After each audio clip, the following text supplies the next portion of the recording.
আল্লাহ সুবহানাহু ওয়া তাআলা বলছেন মারাজাল বাহরাইনি, বাহর মানে হচ্ছে সমুদ্র, বাহরাইন মানে কি সমুদ্র, ইয়ালতাকিয়ান তিনি দুটি সমুদ্রকে বয়ে চলার জন্য ছেড়ে দিয়ে রেখেছেন, অর্থাৎ ছেড়ে দিয়েছেন, দুটো সমুদ্রকে একত্রিতভাবে ছেড়ে দিয়েছেন যেন তা একে অপরের সাথে মিশে যেতে পারে।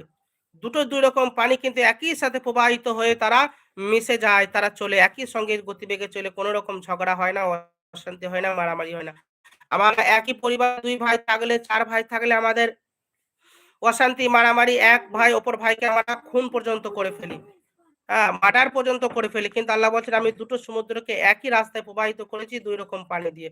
পরের আয়াতে আল্লাহ সুবহানাহু ওয়া তাআলা বলছেন বাইনাহুমা বারযাকুল লা ইয়াবগিয়ান তাদের উভয়ের মাঝে অন্তরাল থেকে